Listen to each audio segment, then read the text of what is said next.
हाँ तो नमस्ते जी, कैसे हैं? सब बढ़िया होंगे, बताइए। आज आपका लक्ष्यवान सीरीज के डे नंबर कितना है? डे नंबर 4 है।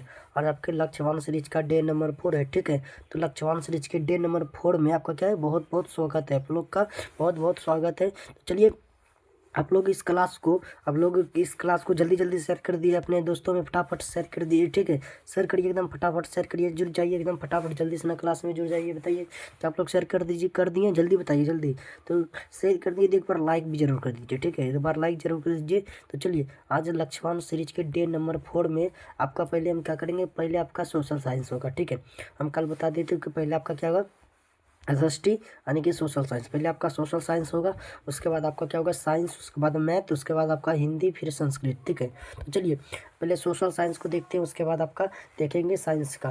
तो देखिए, आज का हम आपको एक पहले बोल रहे हैं क्या, आपको शुभ विचार, आज का हम शुभ विचार आपको सुना देते हैं। शुभ विचार क्या है कि लक्ष्य लक्ष्य को पाने के लिए जुनून चाहिए। लक्ष्य को पाने के लिए जो आपका लक्ष्य है कि 400 लाना है सर, 400 प्लस लाना है या 450 लाना है, जो आपका लक्ष्य है उसके लिए क्या चाहिए, उसके लिए जुनून चाहिए। तो सुनिए कि जुनून चाहिए लक्ष्य को पाने के लिए, वरना सभी सपने तो सभी देख लेते हैं दूसरों को बताने के लिए। तो आपको दूसरों को बताने के लिए सिर्फ सपना नहीं देखना है, आप जो सपना देखे हैं, ड्रीम जो आपको दे है, सोचे हैं, उसको दूसरों को बताने के लिए नहीं, आप पूरा करने के लिए, ठीक है। तो आपका जो सपना है 400 प्लस जो आपका सपना है, या 450 प्लस, उसको आपको पूरा करना है, हर हाल में पूरा करना है। तो कैसे पूरा होगा, तो देखिए, लक्ष्यवान सीरीज के अंतर्गत आपका 230 नंबर का तैयारी हम करा देंगे। आप ये पूरा जितना प्रश्न हम करवा रहे हैं सबका एकदम बढ़िया से आप रिविजन करते रहिए, सबको बढ़िया से याद कर लीजिए, तभी आपका जाकर यहाँ से 220 से लेकर 225 तक आप ला सकते हैं, ठीक है। जितना हम एकदम बता रहे सब एकदम इम्पोर्टेंट क्वेश्चन है, सबका आप तैयार कर लीजिए, तभी जाकर यहाँ 220 से 225 तक आप सही कर पाइएगा, ठीक है। उसके बाद हम लाएंगे एग्जाम युद्ध। क्या लाएंगे? एग्जाम युद्ध जो हम लाएंगे सीरीज, एग्जाम युद्ध सीरीज, उसमें आपका क्या होगा, उस सीरीज के अंतर्गत आपका जितने भी 2 अंकीय प्रश्न है, क्या होगा, 2 अंकीय प्रश्न का तैयारी कराया जाएगा, 2 अंकीय प्रश्न का, ठीक है। 2 अंकीय प्रश्न का तैयारी कराया जाएगा। फिर हम लाएंगे 5 अंकीय प्रश्न का सीरीज, पिछला कितना 5 अंकीय प्रश्न का सीरीज लाएंगे, ठीक है। बस आप ये तीनों सीरीज को देखते रहिए। आप ये सीरीज को बढ़िया से अगर कर लेंगे तो आपका जो सपना है 400 का, 400 या 450 का जो आपका सपना है, वो कोई नहीं रोक सकता है। बस शर्त है आपको मेहनत करना है, ठीक है।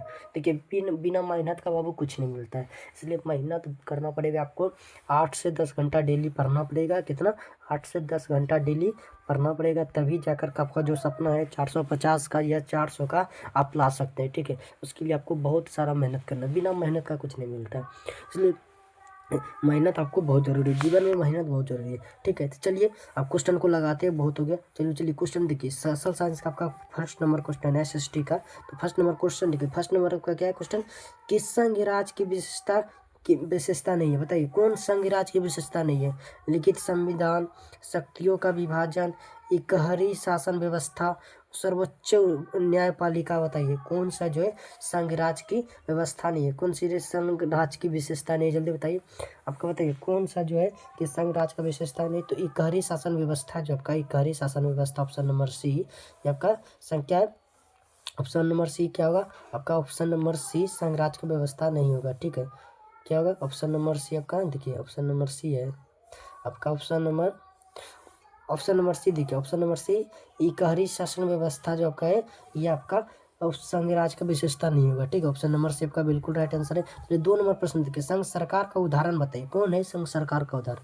क्या अमेरिका है, चीन है, ब्रिटेन है, इनमें से कोई नहीं? बताइए कौन संघ सरकार का उदाहरण है? तो संघ सरकार का जो उदाहरण है वो अमेरिका है, अमेरिका। ऑप्शन नंबर आपका ए बिल्कुल। अगर आप अभी तक डे 1 को नहीं देखे, या डे 1 डे 2 और डे 3 को नहीं किए, तो एक बार जाइए डे 1 डे 2 को भी देख लीजिए बढ़िया से। आपको डे 1 डे 2 और डे 3 को देख लेना, ठीक है। तो चलिए 3 नंबर प्रश्न देखिए, 3 नंबर प्रश्न आपका, बिहार में संपूर्ण क्रांति के नेतृत्व निम्नलिखित में किसने किया था? बताइए जो संपूर्ण क्रांति का नेतृत्व किया था वो किसने किया था? देखिए ऑप्शन क्या है, ऑप्शन देखिए, ऑप्शन आपका क्या है, देखिए ऑप्शन हो गया कि मोरारजी देसाई, या नीतीश कुमार, इंदिरा गांधी, जयप्रकाश नारायण। जो आपका संपूर्ण क्रांति का जो देखभाल किया तो किया था Jayaprakash Narayan. Option number C आपका बिल्कुल राइट, ऑप्शन नंबर सी आपका बिल्कुल राइट है।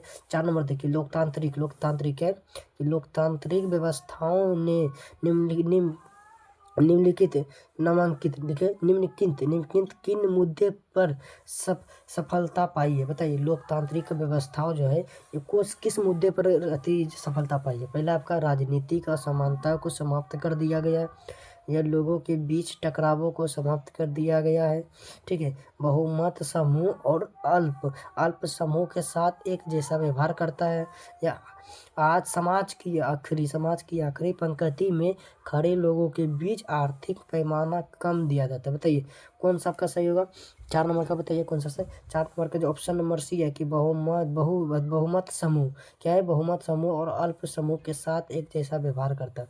ऑप्शन नंबर सी आपका बिल्कुल right answer. Option number C क्या है, ऑप्शन नंबर सी आपका बिल्कुल राइट आंसर है। तो चलिए अगला क्वेश्चन देखते हैं। 5 नंबर क्वेश्चन देखिए क्या है। 5 नंबर क्वेश्चन देखिए, 5 नंबर क्वेश्चन आपका है देखिए। 5 नंबर है कि सुदूर संवेदी उपग्रह जैसे रिमोट सेंसिंग उपग्रह कहते हैं, ठीक है, का प्रयोग किस लिए होता है, बताइए। दूरसंचार के लिए, या मौसम विज्ञान के लिए, संसाधनों की खोज के लिए, दूरदर्शन के लिए, बताइए। जो आपका सुदूर संवेदी उपग्रह है उसका उपयोग किस लिए करते हैं हम लोग, तो बताइए उसका जो उपयोग है आपका संसाधन के खोजों के लिए करते हैं। ऑप्शन नंबर सी आपका बिल्कुल right answer. Option number C आपका बिल्कुल राइट आंसर। बताइए इसका जो आपका पैनल पीडीएफ है, जो आपका इसका पीडीएफ जो आपका पीडीएफ जो इसका पैनल पीडीएफ आपका कहाँ मिलेगा, पैनल बताइए जल्दी बताइए कि पैनल पीडीएफ जो आपका पैनल पीडी बताइए।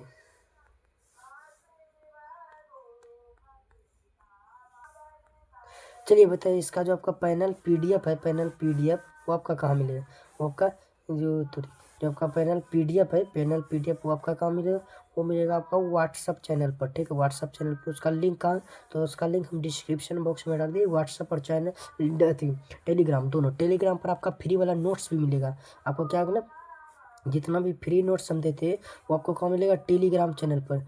आपको टेलीग्राम चैनल पर ज्वाइन कर लेना है, आपको फ्री नोट्स मिल जाएगा। जितना भी हम फ्री नोट्स डालते रहते हैं तो आपको फ्री नोट्स, ठीक है, फ्री नोट्स मिल जाएगा। फ्री नोट्स आपको टेलीग्राम चैनल पर मिल जाएगा। अगर आप चाहते हैं कि पेड नोट्स खरीदें तो फुल नोट्स, आपका जो फुल नोट्स है 10th क्लास का फुल नोट्स पूरा 5 विषय का आपको मात्र 99 रुपीज़ में मिल जाएगा।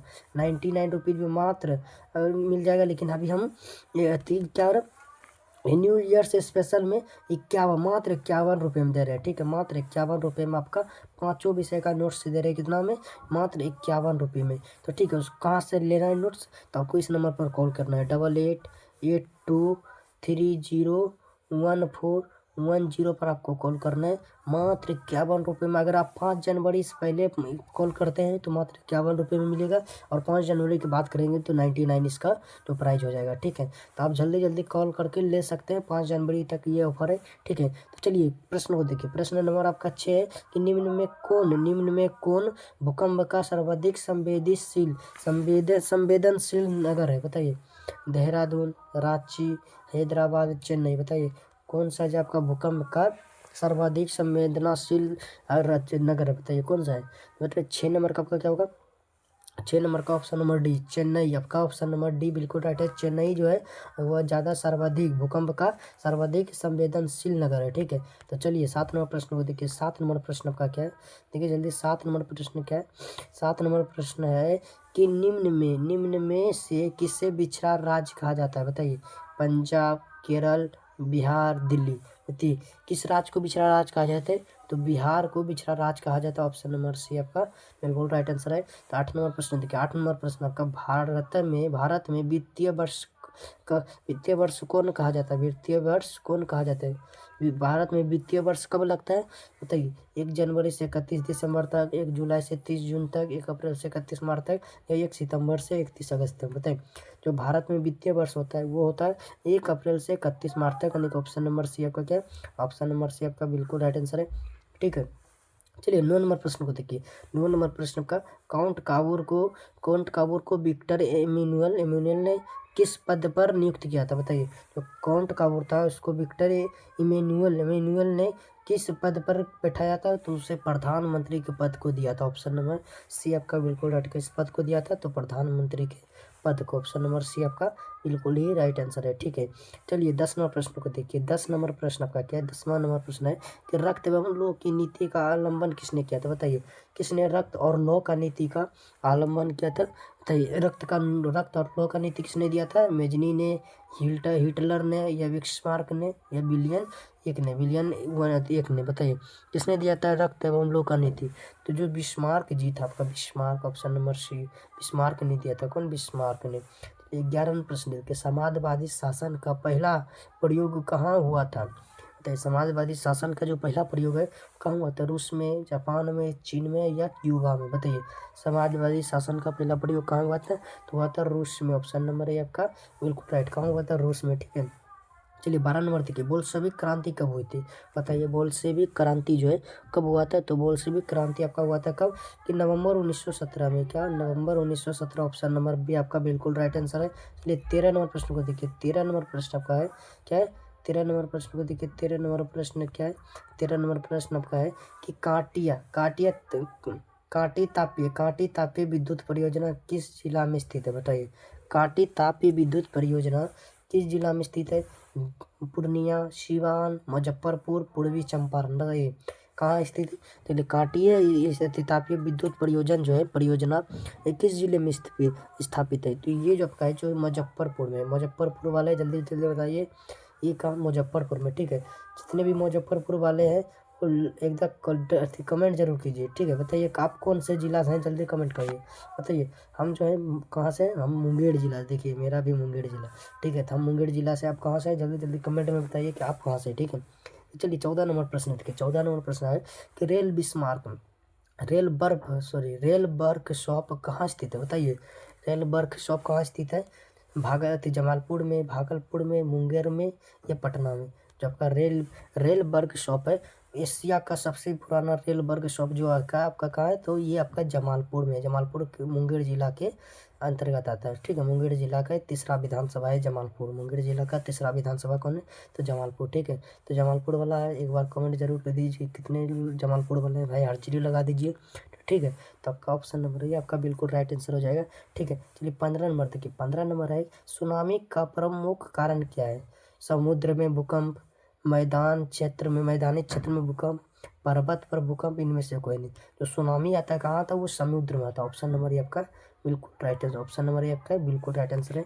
चलिए अगला प्रश्न देखिए। 16 नंबर प्रश्न आपको क्या है, देखिए 16 नंबर जो आपका प्रश्न है वो क्या है, देखिए 16 नंबर प्रश्न क्या है। 16 नंबर प्रश्न आपका है देखिए कि सुखाड़ क्या है। सुखाड़ क्या है, प्राकृतिक आपदा, मानव जनित आपदा, सामान्य आपदा, ये इनमें से कोई नहीं। ये आपका सुखाड़ है, ये सुखाड़ क्यों आता है, ये जल के कमी के कारण आता है सुखाड़। ठीक है, तो आपका सुखाड़ आता है क्यों आता है, जल के कमी के कारण। ठीक है, तो ये क्या है, प्राकृतिक आपदा। ऑप्शन नंबर ये आपका बिल्कुल ही राइट आंसर है। ठीक है, 17 नंबर देखिए। 17 नंबर, पंजाब में भूमि निम्नीकरण का मुख्य कारण क्या है।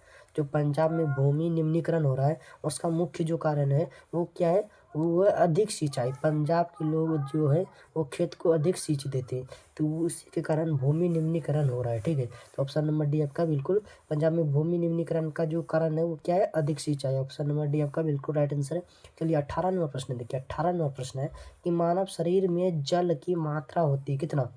मानव शरीर में जो जल की मात्रा होती है 65% होती है। ऑप्शन नंबर सी आपका बिल्कुल राइट आंसर है। ये आप सीरीज को डे 1 से, इस सीरीज को आप अगर डे 1 से लास्ट तक देख लेते हैं, तो आपका एग्जाम में एक भी प्रश्न नहीं छूटेगा, मैं ये गारंटी लेता हूँ। ठीक है, अगर आप ये डे 1 से डे लास्ट तक देख के सारे क्वेश्चन को याद कर लेंगे और एग्जाम में आपका एक भी प्रश्न छूट जाएगा तो हमें आप कॉल करके बोल दीजिए सर कि आपका पढ़ाई हुआ, एक भी प्रश्न नहीं आया तो मैं पढ़ाना छोड़ दूंगा यूट्यूब पर। ठीक है, तो अगर ये आपको पूरा क्या कर, पूरा एकदम बढ़िया से याद करना, जितना भी प्रश्न बता रहे हैं सबको एकदम बढ़िया से याद करना। उसके लिए इसको क्या करना, तो आपको टेलीग्राम चैनल या व्हाट्सअप चैनल का हम लिंक दे दिए हैं, तो वहाँ से जाइए, इसका पैनल PDF को डाउनलोड कीजिए, नहीं तो आपको क्वेश्चन बैंक का उठाइए, आपको ये क्वेश्चन बैंक को डेली सेट लगाइए, सारा प्रश्न मिल जाएगा। ठीक है, ठीक है, सारा प्रश्न मिल जाएगा आपको। तो इसको आपको क्वेश्चन बैंक लगाते रहना है। ठीक है, और ये जितना भी प्रश्न हम दे रहे हैं सारा का नोट्स मिल जाएगा आपको। सबका नोट्स कहाँ मिलेगा? सबका नोट्स सबका टेलीग्राम चैनल पर, जो टेलीग्राम चैनल है, टेलीग्राम चैनल वहीं पर आपको इसका सारा नोट्स मिलेगा। नोट्स हम बना रहे हैं, इसका सारा नोट्स मिलेगा, फ्री एकदम देंगे। लक्ष्मण सीरीज का नोट्स आपको कहाँ मिलेगा? टेलीग्राम चैनल पर, जिसका लिंक हम नीचे डिस्क्रिप्शन बॉक्स में दे दिए, आप वहाँ से जाके डाउनलोड कर सकते हैं। ठीक है, तो इसका जितना भी नोट्स रहेगा बिल्कुल फ्री का, निःशुल्क। ठीक है, एकदम जितना भी आपका लक्ष्मण सीरीज का नोट्स रहेगा वो फ्री रहेगा। ठीक है, लक्ष्मण सीरीज का नोट्स फ्री रहेगा। ठीक है, तो चलिए 16 नंबर प्रश्न को सॉरी 19 नंबर प्रश्न को देखिए। 19 नंबर प्रश्न आपका क्या है, देखिए जल्दी। 19 नंबर का प्रश्न आ गया। 19 नंबर प्रश्न है कि निम्न जीवों में कौन केवल भारत में पाया जाता है? बताइए। मगरमच्छ, डॉल्फिन, हेल या कछुआ? कौन सा जीव है जो सिर्फ भारत में पाया जाता है? बताइए, कौन सा जीव ऐसा है जो सिर्फ कहाँ पाया जाता है? सिर्फ भारत में पाया जाता है। तो वो है डॉल्फिन। ऑप्शन नंबर आपका बी बिल्कुल राइट आंसर, बी आपका ऑप्शन बिल्कुल राइट आंसर है। ठीक है, डॉल्फिन आपका सिर्फ भारत में ही पाया जाता है और कहीं नहीं। चलिए 20 नंबर प्रश्न को देखो। 20 नंबर प्रश्न आपका है कि सीमेंट उद्योग का प्रमुख कच्चा माल क्या है? सीमेंट उद्योग का प्रमुख कच्चा माल हम बताए थे आपको, तो वो क्या है? चूना पत्थर। ऑप्शन नंबर है आपका बिल्कुल ही राइट आंसर, चूना पत्थर आपका सीमेंट उद्योग का कच्चा माल है। ठीक है, बताइए चीनी उद्योग का कच्चा माल क्या है? जल्दी बताइए, चीनी उद्योग का कच्चा माल क्या है? तो चीनी उद्योग का कच्चा माल क्या है? तो चीनी उद्योग का कच्चा माल है गन्ना। क्या है? गन्ना। आपका चीनी उद्योग का कच्चा माल गन्ना है। ठीक है, देखिए सूती उद्योग का कच्चा माल बताइए। सूती उद्योग का कच्चा माल क्या है? तो सूती उद्योग का कच्चा माल आपका क्या होगा? सूती होगा। सूती वस्त्र का कच्चा माल आपका वो सूती हुआ। ठीक है, ठीक है, इस समझ गए कि कच्चा माल किसे कहते हैं? तो जो चीज़ से बनता है वो चीज़ उसे कच्चा माल कहते हैं। कच्चा क्या कहते हैं? कच्चा माल कहते हैं। ठीक है, कच्चा माल उसे ही कहते हैं जिससे वो बनता है। ठीक है, समझ गए। तो आपका जो सीमेंट उद्योग का कच्चा माल होगा वो क्या होगा? चूना पत्थर होगा। ऑप्शन नंबर है आपका बिल्कुल राइट आंसर है। चलिए 21 नंबर प्रश्न को देखिए। 21 नंबर प्रश्न आपका, द्वितीय महायुद्ध के बाद यूरोप में कौन सी संस्था का उदय आर्थिक दुष्प्रभावों को समाप्त करने के लिए हुआ? बताइए। सार्क, नाटो, आप ओपेक या यूरोपीय संघ? बताइए कौन सा संस्था का उदय हुआ? बताइए कौन सा संस्था का उदय हुआ? जल्दी कमेंट, एकदम फटाफट कमेंट करिए आप लोग।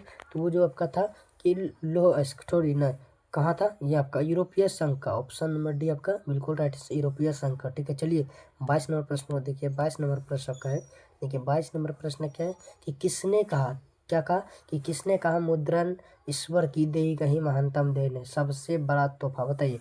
आप ये अगर पहले आपको डे 1, डे 2, डे 3 किए होंगे, आपको ये क्वेश्चन पता होगा, पहले भी पूछ लिया गया है। ठीक है, तो बताइए कितना इंपॉर्टेंट क्वेश्चन, ये 2 बार पूछ चुका है, 2 बार 3 बार पूछ चुका है। ठीक है, बताइए कि किसने कहा था कि मुद्रा जो है ईश्वर की दी गई महानतम देन है, सबसे बड़ा तोहफा? ये कहने वाला कौन था? महात्मा गांधी थे या मार्टिन लूथर थे या मोहम्मद पैगंबर थे या ईसा मसीह थे? बताइए किसने कहा? तो जो आपका मार्टिन लूथर उसी ने कहा था कि मुद्रा ईश्वर की दी गई महानतम देन है। ऑप्शन नंबर बी आपका बिल्कुल राइट आंसर है। ठीक है, चलिए 23 नंबर प्रश्न देखिए। 23 नंबर प्रश्न है कि भारत में मतदाता होने की न्यूनतम आयु क्या है?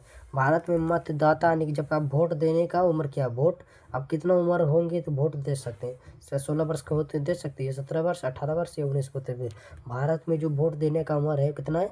18 वर्ष। ऑप्शन नंबर आपका सी बिल्कुल right answer, option number C आपका क्या है? बिल्कुल राइट आंसर है। ठीक है, चलिए 24 नंबर प्रश्न देखिए। 24 नंबर प्रश्न आपका, भारत में किस प्रकार की शासन प्रणाली पाई जाती है? बताइए भारत में कौन सी शासन प्रणाली पाई जाती है? फटाफट कमेंट करिए कि भारत में कौन सा शासन प्रणाली पाई जाती है? तो भारत में पाई जाती है संघीय और अध्यक्ष या संघीय और सदस्य या एकात्मक और संघीय? बताइए भारत में जो आपका शासन प्रणाली पाई जाती है वो कौन सा है? तो भारत में संघीय और संसदीय। ऑप्शन नंबर आपका बी बिल्कुल राइट है, संघीय और संसदीय। ऑप्शन नंबर बी आपका बिल्कुल राइट आंसर है। ठीक है, चलिए 25 नंबर प्रश्न को देखिए। 25 नंबर आपका लास्ट में 25 नंबर प्रश्न, भूस्खलन है क्या है? प्राकृतिक आपदा, मानवीय आपदा या सामान्य आपदा? इनमें से कोई नहीं। बताइए भूस्खलन, जो आपका भूस्खलन ये कौन सा आपदा है? तो ये आपका एक प्राकृतिक आपदा है। क्या है? प्राकृतिक आपदा। ऑप्शन नंबर ए आपका बिल्कुल राइट आंसर है। ठीक है, चलिए 26 नंबर प्रश्न को देखिए। 26 नंबर प्रश्न आपका क्या है? देखिए जो 26 नंबर प्रश्न है क्या है कि महासागर तल के कंपन का परिमाण क्या है। जो महासागर तल के कंपन का परिमाण है वो क्या है, क्या हिमस्खलन चक्रवात सुनामी, इनमें से कोई नहीं।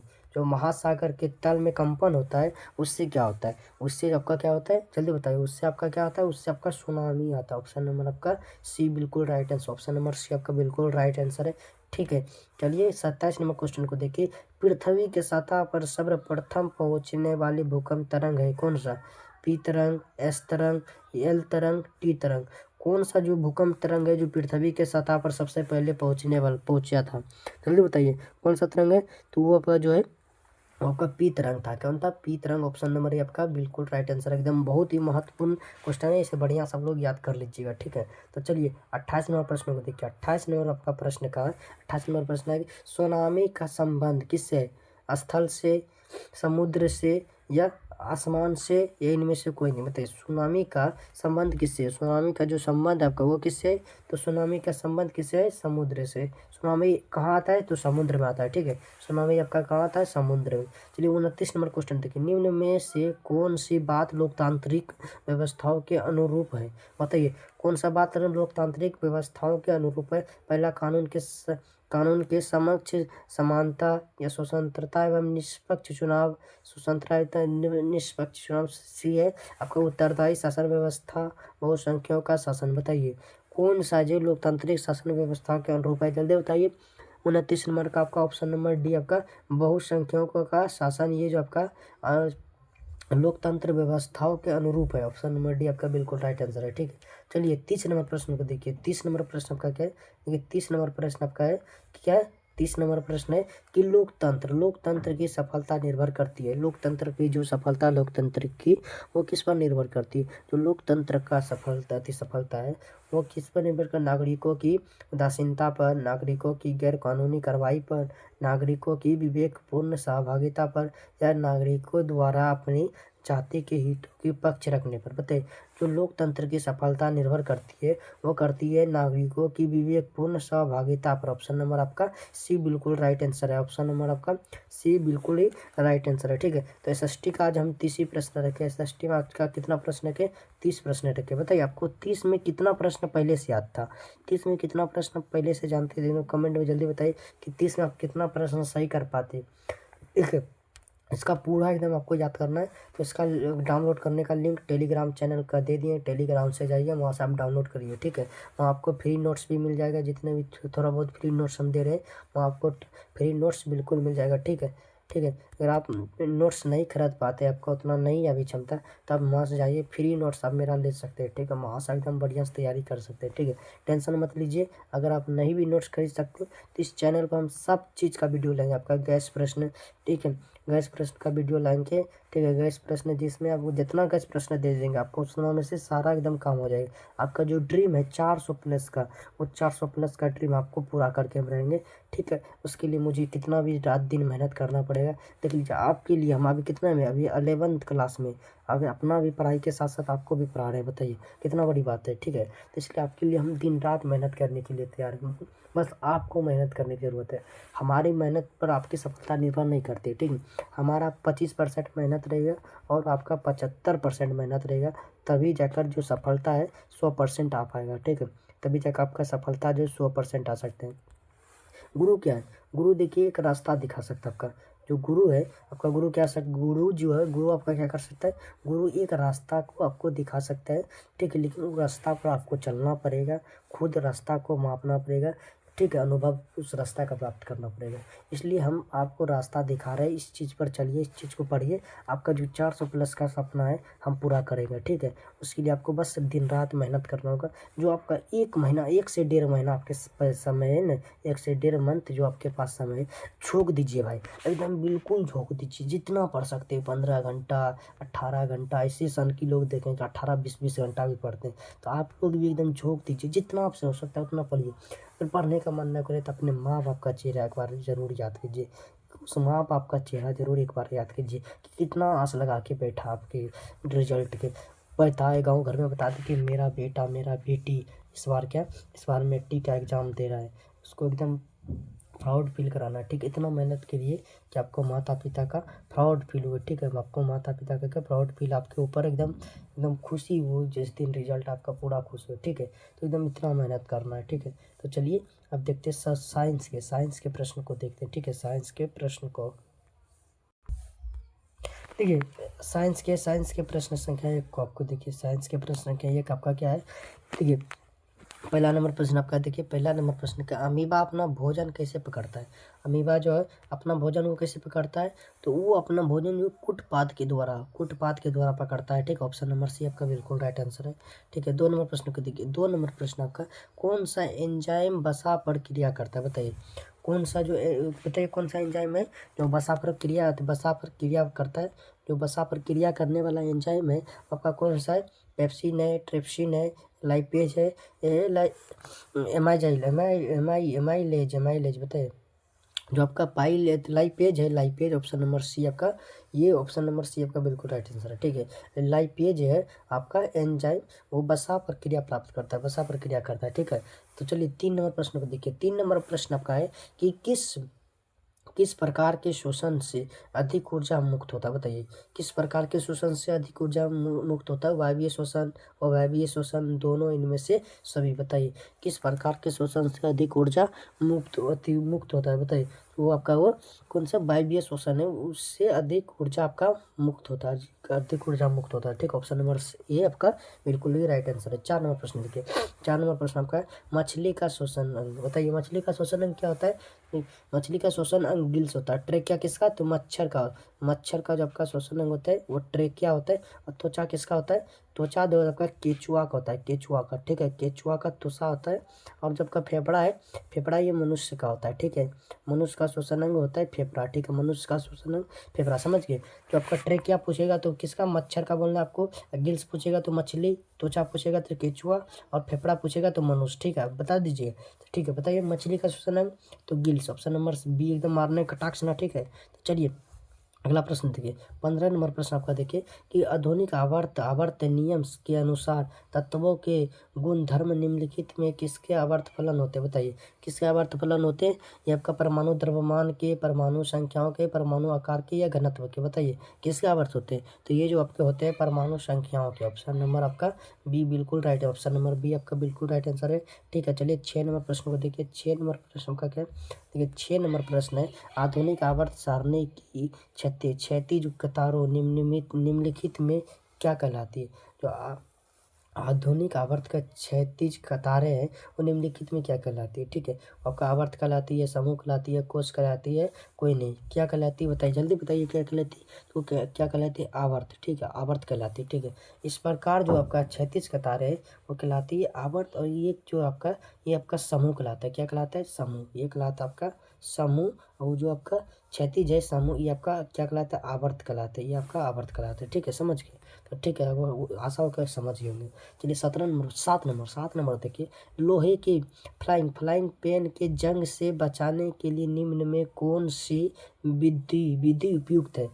ग्रीज लगा के, पेंट लगा के, जिंक की परत छिड़ाकर, इनमें से सभी। अगर लोहे को आप जंग लगने से बचाना चाहते हैं तो उसके लिए आप पहले क्या कर सकते हैं, पहले आप ग्रीस लगा सकते हैं, या पेंट लगा सकते हैं, या जिंक की परत छिड़ा सकते हैं, बताइए। ये तीनों काम कर सकते हैं अगर, तो ऑप्शन ऑप्शन नंबर डी आपका बिल्कुल राइट आंसर है, ठीक है। अब ये तीनों काम करके आपको गिरी रहती लोहे को बचा सकते हैं, ठीक है। ऑप्शन नंबर डी आपका बिल्कुल ही राइट आंसर। 8 नंबर प्रश्न देखिए, 8 नंबर प्रश्न आपका क्या है, निम्न में से किस धातु को चाकू से आसानी से काटा जा सकता है। कौन सा ऐसा धातु है जिसे हम चाकू से काट सकते हैं, बताइए कौन सा धातु है। तो वो आपका जो सोडियम है, मतलब सोडियम को आप धातु से काट सकते हैं, ठीक है। ऑप्शन नंबर आपका बी बिल्कुल राइट आंसर है। सोडियम का आपको किससे, जो आपका सोडियम को आप चाहे तो आप चाकू से भी काट सकते हैं, इतना ये मुलायम आपका तत्व है कि, ठीक है। ऑप्शन नंबर आपका बी बिल्कुल राइट आंसर है, ठीक है। चलिए 9 नंबर प्रश्न देखिए, 9 नंबर प्रश्न आपका क्या है कि निम्नलिखित में कौन गैस चूने के पानी को दुधिया कर देता है, बताइए। कौन सा गैस है जो चूने के पानी को दूधिया कर देता है, ऐसा कौन सा गैस? तो वो जो गैस आपका Ca2 यानी कार्बन डाइऑक्साइड, CO2 आपका कार्बन डाइऑक्साइड, वह चूने की पानी को दूधिया बना देता है। क्या बना देता है? चूने के पानी को दूधिया। ऑप्शन नंबर आपका सी बिल्कुल ही राइट है। ऑप्शन नंबर सी आपका क्या है? ऑप्शन नंबर आपका जो सी है वो बिल्कुल राइट आंसर है। ठीक है, तो चलिए 10 नंबर प्रश्न को देखिए। 10 नंबर प्रश्न आपका क्या है कि 10 नंबर प्रश्न आपका है कि टाट्रिक टाट्रिक अम्ल निम्न में से किसमें पाया जाता है? बताइए, टाट्रिक अम्ल जो है आपका निम्न में से किसमें पाया जाता है? जल्दी बताइए, जो टाट्रिक अम्ल है आपका किसमें पाया जाता है? वो पाया जाता है आपका इमली में। टाट्रिक अम्ल कहाँ पाया जाता है? तो इमली में। देखिए, इमली इस तरह का आपका रहता है ना, इस तरह का आपका, देखिए इस तरह का आपका इमली रहता है, इस तरह का आपका तो इमली रहता है। तो इमली का जब आप दोनों हाथ लगा के करिएगा, बजाड़िएगा, तो वो चटपट चटपट करेगा। इस तरह एक इमली लीजिए, इस तरह, तो आपको इससे बजाइएगा तो वो करेगा, टर टर टर करेगा, यानी कि इमली को बजाने पर टर टर करता है, यानी कि टाटरी का क्या होगा? तो होगा टाटरी। ऑप्शन नंबर आपका डी बिल्कुल ही राइट आंसर। बताइए, टमाटर में कौन सा अम्ल पाया जाता है? टमाटर में जो आपको बताइए कौन सा टमाटर में आपका पाया जाता है, जल्दी बताइए।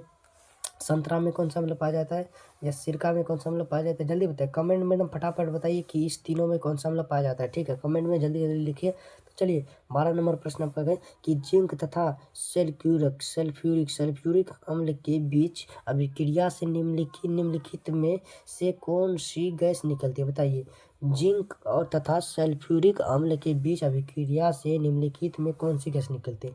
जब जेड एन जिंक का अभिक्रिया कराया जाता है सल्फ्यूरिक अम्ल से, तो कौन सा अम्ल निकलता है? बताइए, तो कौन सा अम्ल जो आपका निकलता है, जल्दी कौन सा गैस निकलता है, फटाक से बताइए। तो कौन सा गैस निकलता है?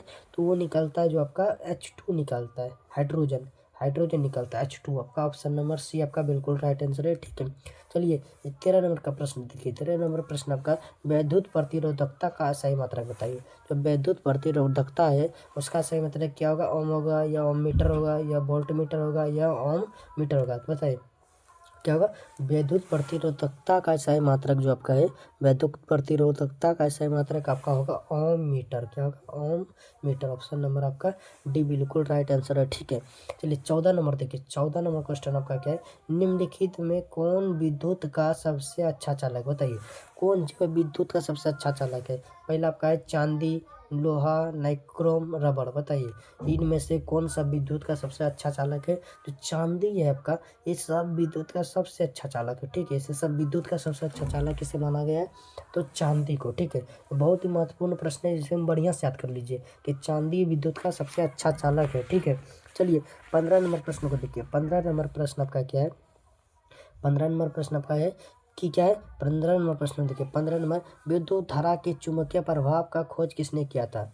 फ्राडे, ऑस्ट्रेड, या एम्पियर, या बोर? बताइए, जो विद्युत धारा के चुंबकीय प्रभाव का खोज जो करने वाला था वो किसने किया था? तो विद्युत धारा का चुंबकीय प्रभाव का खोज जो किया था वो आपका ऑस्ट्रेड किया था। ऑस्ट्रेड। ऑप्शन नंबर आपका बी बिल्कुल राइट है, ऑस्ट्रेड किया था। ठीक है, ऑप्शन नंबर बी आपका बिल्कुल ही राइट आंसर। 16 नंबर प्रश्न देखिए। विद्युत मोटर परिवर्तित करता है क्या? विद्युत मोटर जो है क्या परिवर्तित? यांत्रिक ऊर्जा को विद्युत ऊर्जा में, या रासायनिक ऊर्जा को विद्युत ऊर्जा में, या विद्युत ऊर्जा को रासायनिक ऊर्जा में, या विद्युत ऊर्जा को यांत्रिक ऊर्जा में? बताइए, जो विद्युत मोटर है वो क्या प्रभावित करता है, वो क्या परिवर्तित करता है? विद्युत मोटर जो है वो विद्युत ऊर्जा को यांत्रिक ऊर्जा में बदलता है। ऑप्शन नंबर डी आपका बिल्कुल ही right answer. Option number D आपका बिल्कुल राइट आंसर है कि विद्युत ऊर्जा को यांत्रिक ऊर्जा में बदलता है। ठीक है, ऑप्शन नंबर डी आपका बिल्कुल राइट आंसर। 17 नंबर प्रश्न देखिए। 17 नंबर प्रश्न है, निम्नलिखित में कौन सबसे कम अभिक्रियाशील धातु? बताइए, कौन जो है सबसे कम अभिक्रियाशील धातु है? पहला आपका एल एल्यूमिनियम, दूसरा Zn जिंक, Fe फाइबर अति लोहा, Mg मैग्नीशियम। ठीक है, बताइए कौन सा है जो, देखिए पहला क्या है? पहला एल यानी कि एल्यूमिनियम, दूसरा Zn यानी जे अति जिंक, तीसरा Fe मतलब क्या होगा? लोहा का होगा आयरन, Fe में आयरन। बताए Mg मैग्नीशियम। जो इनमें से सबसे कम अभिक्रियाशील धातु है वो कौन है? सबसे कम अभिक्रियाशील धातु आपका है वो आपका क्या है? Fe यानी कि आयरन। ऑप्शन नंबर आपका सी बिल्कुल राइट आंसर है। ठीक है, तो चलिए 18 नंबर प्रश्न को देखते हैं। 18 नंबर प्रश्न आपका क्या है?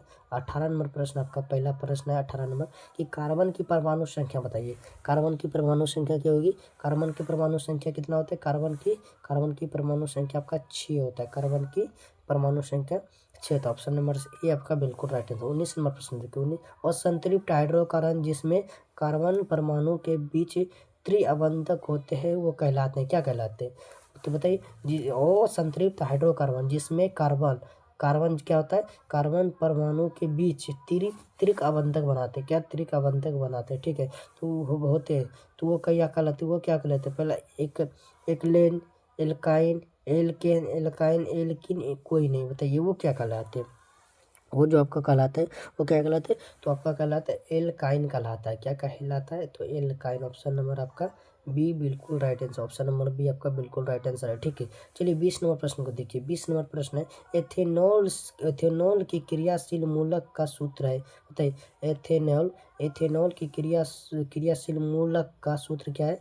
पहला -OH, फिर -HCHO, फिर -COOH, माइनस, तो बताइए कौन क्या होगा? तो जल्दी बताइए आपका एथेनॉल की क्रियाशील मूलक क्या होगा? जल्दी कमेंट करिए फटाफट। एथेनॉल का क्रियाशील मूलक होगा आपका -OH। ऑप्शन नंबर ए आपका बिल्कुल राइट है। ऑप्शन नंबर ए आपका बिल्कुल राइट आंसर है, ठीक है। 21 नंबर देखिए, स्टोमाटा के खुलने और बंद होने की क्रिया को कौन नियंत्रित करता है? स्टोमाटा के जो खुलने और बंद होने की क्रिया है उसे कौन नियंत्रित करता है? द्वार कोशिकाएं, सहचर कोशिकाएं, चालन नालिकाएं या मूल रोम। तो वो आपका क्या है? द्वार कोशिका जो स्टोमाटा के खुलने और बंद करने की क्रिया को नियंत्रित करता है, ठीक है। ऑप्शन नंबर है आपका बिल्कुल राइट आंसर है। तो चलिए 22 नंबर प्रश्न को देखिए। 22 नंबर प्रश्न आपका क्या है? तो 22 नंबर प्रश्न आपका क्या है? देखिए 22 नंबर प्रश्न है कि निम्न में से कौन वृक्क की रचनात्मक एवं क्रियात्मक इकाई है? बताइए कौन है जो वृक्क यानी कि वृक्क मतलब जानवी कहते हैं किडनी जैसे इंग्लिश में क्या कहते हैं? किडनी कहते हैं, उसे किडनी कहते हैं, ठीक है। तो वृक्क की रचनात्मक एवं एकात्मक क्रिया किसे रचनात्मक एवं क्रियात्मक इकाई क्या है? न्यूरॉन, नेफ्रॉन, गेलोरूलस नीलय, बताइए अब कौन है? तो ऑप्शन नंबर 22 का क्या होगा? जल्दी बताइए 22 का ऑप्शन नंबर कौन सा? 22 का क्या? तो 22 का ऑप्शन नंबर आपका बी बिल्कुल ही राइट आंसर है, आपका बी बिल्कुल ही राइट आंसर है, ठीक है। चलिए 10 नंबर प्रश्न को देखिए। 10 नंबर प्रश्न, मानव का प्रमुख उत्सर्जी अंग निम्नलिखित में कौन है? बताइए। पहला वृक्क, रक्त, स्वेद ग्रंथि, अग्नाशय। बताइए जो आपका मानव का प्रमुख उत्सर्जी अंग है वो क्या है? तो वृक्क है। ऑप्शन नंबर ए आपका बिल्कुल ही राइट आंसर है, ठीक है। ऑप्शन नंबर ए का आपका बिल्कुल ही राइट आंसर है, ठीक है। चलिए 24 नंबर प्रश्न देखिए। 24 नंबर आपका प्रश्न क्या है? एंड्रोजन क्या है? पहला नरलिंग हार्मोन या मादालिंग हार्मोन या पाचक रस, इनमें से कोई नहीं, इनमें से सभी। बताए जो एंड्रोजन है आपका क्या है? नरलिंग हार्मोन, ठीक है। ये नर में पाया जाने वाला हार्मोन है। ऑप्शन नंबर ए आपका बिल्कुल ही right answer. Option number A आपका क्या है? बिल्कुल राइट आंसर है, ठीक है। चलिए 25 नंबर प्रश्न को देखिए। 25 नंबर प्रश्न आपका, जब किसी अभिक्रिया के समय किसी पदार्थ में ऑक्सीजन की वृद्धि होती है तो निम्नलिखित में से क्या कहा जाता है? बताइए निम्नलिखित में से क्या कहा जाता है? उपचयन, अपचयन, संचारण, कोई नहीं, बताइए किसी क्या कहा जाता है? जल्दी कमेंट करिए फटाफट। तो उसका क्या होगा? तो आपका ऑप्शन नंबर ए अपचयन कहा जाता है। क्या कहा जाता है? अपचयन। ऑप्शन नंबर ए आपका बिल्कुल राइट आंसर है, ठीक है। ऑप्शन नंबर बताइए अम्ल का पीएच मान होता है, बताइए अम्ल का जो पीएच मान होता है क्या होता है? अम्ल का पीएच मान 7 से कम होता है, और जो आपका क्षार का पीएच मान 7 से अधिक होता है, ठीक है। ठीक है, अम्ल का पीएच मान 7 से कम और आपका क्षार का पीएच मान 7 से अधिक होता है, ठीक है। समझ गए? तो बताइए ऑप्शन नंबर ये आपका बिल्कुल राइट आंसर है, ठीक है। चलिए आपका ये जो 7 होता है किसका होता है? सर जल्दी आप लोग कमेंट करिए कि 7 किसका पीएच मान होता है? 7 किसका पीएच मान होता है? आप लोग कमेंट में जरूर बताइएगा, ठीक है। तो चलिए 27 नंबर प्रश्न आपका है। 27 नंबर प्रश्न है, धोने का सोडा आणविक सूत्र बताइए। उस दिन आपको हम क्या ट्रिक बताई थी कि अगर धोने का सोडा आपसे पूछेगा तो धोने में कितना पानी खर्चा हुआ? तो कितना? 10 बाल्टी। कितना? 10 बाल्टी। 10 बाल्टी पानी खर्चा होता है। देखिए तो 10 किस में है, इसमें है 10, देखिए नहीं है, इसमें भी देखिए खोजिए 10 है नहीं, इसमें देखिए है, यानी कि ऑप्शन नंबर आपका सी बिल्कुल राइट आंसर, ऑप्शन नंबर आपका सी बिल्कुल राइट आंसर है। ठीक है, यानी कि Na2CO3 इंटू 10H2O। ठीक है, ऑप्शन नंबर सी आपका क्या आएगा, ऑप्शन नंबर सी आपका बिल्कुल ही राइट आंसर हो जाएगा। ठीक है, चलिए अगला प्रश्न देखते हैं। 28 नंबर प्रश्न आपका क्या है, मधुमक्खी का डंक एक अम्ल छोड़ता है जिसके कारण दर्द एवं जलन का अनुभव होता है। यह अम्ल कौन सा, मधुमक्खी के डंक में कौन सा अम्ल पाया जाता है, थे मेथेनाइक अम्ल, इथेनाइक अम्ल, सिट्रिक अम्ल, और उसके बाद ऑक्सी ऑक्जेलिक अम्ल, ऑक्जेलिक, बताइए। तो जो मधुमक्खी का डंक में पाया जाता है, मधुमक्खी क्या जानते हैं, मधुमक्खी मैथ बहुत जानता है भाई, मधुमक्खी इतना मैथ कोई नहीं जानता है। यानी मुँह से मधुमक्खी, मुँह से मैथ, और मुँह से मेथेनाइक अम्ल, मुँह से मेथेनाइक, ऑप्शन नंबर ए आपका बिल्कुल ही राइट आंसर। बताइए ये जो आपका एथेनाइक अम्ल है, एथेनाइक अम्ल ये किस में पाया जाता है, एथेनाइक अम्ल किस में पाया जाता है, जल्दी बताइए। और सिट्रिक अम्ल किस में पाया जाए, सिट्रिक अम्ल किस में पाया जाता है, तो सिट्रिक अम्ल आपका संतरा में पाया जाता है, संतरा। ठीक है, सिट्रिक अम्ल आपका संतरा में पाया जाता है। और ऑक्जेलिक अम्ल जो आपका ऑक्जेलिक अम्ल किस में पाया जाता है, तो ये आपके पाया जाता है टमाटर में, टमाटर में ऑक्जेलिक अम्ल पाया जाता है, टमाटर में। और जो एथोनाइक अम्ल पाया जाता है, एथोनाइक यानी कि सिरका में, सिरका यानी कि गन्ना, सिरका में पाया जाता है एथोनाइक अम्ल। ठीक है, सिरका में पाया जाता है एथोनाइक अम्ल, समझ गए। तो चलिए 29 नंबर क्वेश्चन को देखिए, 29 नंबर क्वेश्चन क्या है आपका, 29 नंबर क्वेश्चन को देखिए। 29 नंबर आपका क्वेश्चन है कि आयोडीन की कमी से कौन सा रोग होता है, बताइए। आयोडीन की कमी से कौन सा रोग होता है, घेंगा, मधुमेह, स्वीकृति, एड्स, बताइए। जो आयोडीन की कमी से होता है रोग, वो होता है आपका घेंगा, बताइए। मधुमेह किसकी कमी से, मधुमेह रोग जो होता है, मधुमेह ये किसकी कमी से होता है, ये इंसुलिन की कमी से, इंसुलिन की कमी सबका मधुमेह रोग होता है, मधुमेह रोग होता है। और एड्स किससे होता है, एड्स जब एक आदमी कई सारे औरत या एक औरत कई सारे पुरुष से संबंध बनाते हैं, उसके कारण ये एड्स होता है। ठीक है, समझ गए। एड्स किससे होता है, जब एक आदमी या एक औरत कई सारे पुरुष या कई सारे महिला के साथ संबंध बनाते हैं, तो उसमें क्या होगा, एड्स हो जाता है, आदमी को एड्स हो जाता है। ठीक है, और जो आपका मधुमेह इंसुलिन की कमी से होता है, किसकी कमी से, इंसुलिन के कमी से आपका ये मधुमेह रोग होता है। ठीक है, और घेंगा किसकी कमी से होता है, घेंगा जो आपका आयोडीन की कमी से, घेंगा आयोडीन के कमी से आपका होता है, समझ गए। तो आपका घेंगा किससे आप पूछेगा तो बता दीजिए ना, एकदम बढ़िया से याद करके रख लीजिए, बहुत ही महत्वपूर्ण सवाल है इन लोग का आपका। ठीक है, चलिए 30 नंबर प्रश्न देखिए। 30 नंबर प्रश्न आपका, निम्न में से कौन प्यूटरिक ग्रंथि से निकलने वाला हार्मोन है, प्यूटरिक ग्रंथि से निकलने वाला हार्मोन क्या है, तो वृद्धि हार्मोन, थायरोक्सिन हार्मोन, इंसुलिन, एंड्रोजोन, बताइए कौन सा जो प्यूटरी ग्रंथि से निकलता है, जो आपका वृद्धि हार्मोन है, वृद्धि, इससे अभी कभी आदमी देखिए वृद्धि, किसी में देखिए वृद्धि हार्मोन ज़्यादा होता है आदमी ज़्यादा लंबा हो जाता है। ठीक है, किसी में वृद्धि हार्मोन कम होता है आदमी नट्टा रह जाता है, और किसी में वृद्धि हार्मोन ज़्यादा हो जाता है तो बड़ा मोटका हो जाता है, एकदम बड़का मोटका हो जाता है। ठीक है, बड़ा मोटका आदमी हो जाता है। ठीक है, और किसी में कम है तो बड़ा पतला रहेगा, एकदम पतला रहेगा, तो बड़ा पतला रहेगा। ठीक है, समझ गए। आपके वृद्धि हार्मोन किससे निकलता है, तो वृद्धि हार्मोन आपका प्यूटरी ग्रंथि से निकलता है, प्यूटरी ग्रंथि से। ठीक है, तो चलिए 31 नंबर प्रश्न देखिए। 31 नंबर प्रश्न देखिए, अमीबा में अलैंगिक जनन किस विधि द्वारा होता है, अमीबा में जो अलैंगिक जनन है वो किस विधि के द्वारा, बताइए। वो जो आपका किस विधि के द्वारा होता है, तो वो आपका होता है विखंडन विधि के द्वारा, किस विधि के द्वारा, विखंडन विधि के द्वारा, ऑप्शन नंबर बी आपका बिल्कुल ही राइट आंसर है। ठीक है, चलिए 32 नंबर प्रश्न को देखिए। 32 नंबर प्रश्न आपका, फूल का कौन सा भाग फल में बदलता है, बताइए। फूल का कौन सा भाग है जो फल में बदलता है, वो आपका अंडाशय, फूल का जो अंडाशय भाग है वो आपका फल बन जाता है, क्या बन जाता है, आपका फल में बदल जाता है। ठीक है, फूल का ऑप्शन नंबर आपका सी, ऑप्शन नंबर सी आपका बिल्कुल राइट आंसर। ठीक है, अंडाशय। चलिए 33 नंबर प्रश्न को देखिए। 33 नंबर प्रश्न आपका क्या है, निम्नलिखित में से कौन लेंस का आवर्धन होता है, बताइए। आवर्धन क्या होता है, बताइए कौन लेंस का आवर्धन होता है, जल्दी कमेंट करिए। तो आपका जो V/U होता है वो आपका लेंस का आवर्धन होता है, यानी कि ऑप्शन नंबर डी देखिए आपका बिल्कुल right answer, option number D आपका बिल्कुल ही राइट आंसर। 34 नंबर प्रश्न देखिए। 34 नंबर, निम्नलिखित में से कौन नेत्र का रंगीन भाग होता है, बताइए। कौन नेत्र का रंगीन भाग होता है, जल्दी जल्दी कमेंट करिए। जो आपका कॉर्निया होता है, कॉर्निया वो नेत्र का रंगीन भाग होता है, ऑप्शन नंबर ए आपका बिल्कुल ही राइट आंसर है, कॉर्निया आपका रंगीन भाग होता है। ठीक है, चलिए 35 नंबर प्रश्न को देखिए कि वायुमंडल में प्रकाश के किस वर्ण का प्रकीर्णन अधिक होता है, बताइए। तो ये प्रश्न कल भी हम पढ़ रहे थे। तो वायुमंडल में प्रकाश का जो नीला वर्ण है, नीला रंग, उसका अधिक प्रकीर्णन होता है, अधिक प्रकीर्णन होता है, ठीक है। ये चीज़ हम कल भी आपको बताए थे, ठीक है। ऑप्शन नंबर आपका बिल्कुल राइट, ऑप्शन नंबर बी आपका बिल्कुल राइट आंसर है, ठीक है। तो आपका यहाँ जो साइंस का प्रश्न था, साइंस का हम सारे प्रश्न को यहाँ 35 प्रश्न ही साइंस में रखे, ठीक है। तो बताइए साइंस का डिस्कशन कैसा लगा, साइंस का डिस्कशन आपको कैसा लगा, कमेंट जरूर कीजिएगा, ठीक है। कमेंट में जरूर बताइएगा कि साइंस का हमें डिस्कशन कैसा लगा, ठीक है।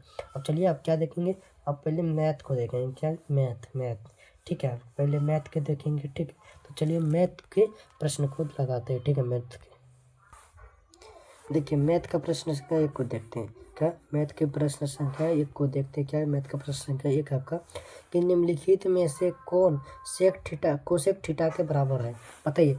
कौन कोसेक थीटा के बराबर है, जल्दी बताइए। आपका पहला है कि कोस थीटा बटे साइन थीटा, या दूसरा है 1 बटे सेक थीटा। देखिए ऑप्शन सी क्या है, सी है 1 बटे साइन थीटा, आपका डी है साइन थीटा बटे कोस थीटा। बताइए साइन कोसेक थीटा के बराबर क्या होता है, कोसेक थीटा के जो बराबर होता है आपका 1 बटे साइन थीटा होता है, क्या होता है 1 बटे साइन थीटा, ये आपका बराबर कोसेक थीटा होता है। नहीं, ऑप्शन नंबर आपका सी क्या होगा, ऑप्शन नंबर सी आपका बिल्कुल राइट है, ऑप्शन नंबर सी आपका बिल्कुल राइट आंसर है। अब 3 नंबर देखिए, 2 नंबर प्रश्न है, यदि 2 साइन थीटा बराबर 1 है तो 3 कोट स्क्वायर थीटा प्लस 3 का मान बताइए। क्या पूछ रहा है कि अगर 2 साइन थीटा बराबर 1 है तो 3 कोट स्क्वायर थीटा प्लस 3 का मान क्या होगा, बताइए। जो उसका होगा 3 plus 3 cot theta square plus का 3 का मान क्या होगा, जल्दी बताइए। तो इसका मान आपका क्या होगा, तो इसका मान होगा क्या, इसका मान होगा 12, ऑप्शन नंबर ए आपका बिल्कुल right answer, option number A आपका बिल्कुल राइट आंसर है, ठीक है। चलिए 3 नंबर प्रश्न देखिए, 3 नंबर प्रश्न है कि असंभव घटना की प्रायिकता कितनी होती है, असंभव घटना की प्रायिकता कितना होगा। तो जल्दी कमेंट करिए, असंभव घटना की प्रायिकता जो है वो आपका 0 होता है, कितना होता है, तो 0, ठीक है। असंभव घटना की प्रायिकता कितना होता है, 1, संभव घटना की प्रायिकता 1 होती है, ठीक है। बताइए संभव घटना की प्रायिकता 1 होती है और असंभव घटना की प्रायिकता 0 होती है, ठीक है। आप समझ गए, असंभव घटना की प्रायिकता 0 होती है, समझ। बताइए कि आपसे पूछा जाएगा कि यदि एक ताश की गद्दी में एक ताश की गद्दी में एक प्रायिकता होने पर क्या होगा, तो क्या होगा आपका, जल्दी बताइए। तो उसका एक ताश की गद्दी में कितना पत्थर थे, तो 52, अब प्रायिकता 1 होने पर अनेक कितना बार में कटेगा, तो 1/52/1 होगा, ऑप्शन नंबर आपका डी बिल्कुल रहते, ऑप्शन नंबर ए आपका ऐसे हो जाएगा, ठीक है। तो चलिए 3 नंबर का ऑप्शन नंबर आपका सी बिल्कुल राइट है, और असंभव घटना की प्रायिकता 0 होती है, असंभव घटना की प्रायिकता 0 होती है। देखिए 4 नंबर प्रश्न देखिए, 4 नंबर आपका है कि निम्नलिखित में x square minus 2x minus 12 के शून्य से क्या, बताइए। 12 के शून्य से बताइए कौन है ये, क्या है, एक्स स्क्वायर माइनस रूट अंदर 2x माइनस 12 के शून्य कौन है, बताइए। शून्य 12 के बताइए, इसका शून्य कौन है, तो इसका शून्य क्या है, माइनस क्या है, माइनस, बताइए जल्दी बताइए। इसका जो आपका शून्य का 4 नंबर का आपका शून्य हो जाएगा कि क्या, इनमें से कोई नहीं होगा, इसमें से कोई नहीं, ऑप्शन नंबर आपका डी बिल्कुल राइट है, इनमें से कोई नहीं होगा। चलिए 5 नंबर देखिए, 5 नंबर क्या है, ऑप्शन नंबर 5 नंबर देखिए, 5 नंबर क्वेश्चन आपका 5वां नंबर क्वेश्चन आपका है क्या है कि वृत्त की सबसे बड़ी जीवा क्या है, वृत्त की जो सबसे बड़ी जीवा है वो क्या है, वृत्त की सबसे बड़ी जीवा क्या होती है, वृत्त की सबसे बड़ी जीवा व्यास होती है, ठीक है। जिसके सबसे बड़ी जीवा आपका व्यास होती है, ऑप्शन नंबर आपका सी बिल्कुल राइट आंसर है, ठीक है। ऑप्शन नंबर सी आपका बिल्कुल राइट आंसर। 6 नंबर प्रश्न देखिए, ये 12 मीटर ऊंचे खंबे की जमीन पर पड़ रही छाया की लंबाई 4√3 है, तो सूर्य का उन्नयन कोण बताइए। देखिए आपका एक ये 12 मीटर का खंभा है, कितना, देखिए ये आपका क्या है, ये आपका 12 मीटर का खंभा, आपका 12 मीटर का खंभा है। तो इससे 12 एक देखिए खंभे, पहले पढ़िए क्वेश्चन को कि 12 मीटर ऊंचे 12 मीटर ऊंचे खंभे की जमीन पर पड़ रही छाया, यानी कि ये बका 12 मीटर ऊंचा एक खंभा है, इस पे जो जमीन पर पड़ रही छाया है उसकी लंबाई कितनी है। देखिए मान लीजिए आपका ये आपका 12 मीटर ऊंचा खंभा है, क्या है, 12 मीटर ऊंचा आपका खंभा है, इसका जो छाया जमीन पर पड़ रहा है वो कितना पड़ रहा है, उसका जो छाया पड़ रहा है वो 4√3 मीटर पड़ रहा है, 4√3 मीटर आपका पड़ रहा है। तो इसका उन्नयन कोण पूछ रहा है आपका, ये जो उन्नयन कोण होगा, इसका उन्नयन कोण ये कितना होगा, इसका उन्नयन कोण आपका बताइए। इसका जो उन्नयन कोण होगा आपका, उन्नयन कोण कितना होगा, तो उन्नयन कोण इसका कितना बनेगा, उन्नयन कोण इसका 60 डिग्री बनेगा। कितना बनेगा, तो ऑप्शन नंबर ए आपका बिल्कुल राइट है। इसका उन्नयन कोण कितना होगा, 60 डिग्री होगा। ठीक है, ऑप्शन नंबर ए आपका बिल्कुल राइट आंसर है। तो चलिए अगला प्रश्न देखते हैं। 7 नंबर प्रश्न आपका क्या है, देखिए 7 नंबर कि त्रिभुज ABC एक समकोण त्रिभुज है।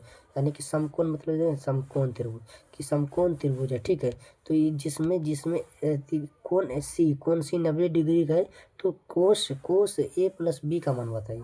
ये देखिए त्रिभुज ABC जो आपका, मान लीजिए त्रिभुज ए है, ई है बी, ई आपका सी, एक समकोण त्रिभुज है जिसमें आपका कोण सी जो आपका कोण सी कितना 90 डिग्री दिया है।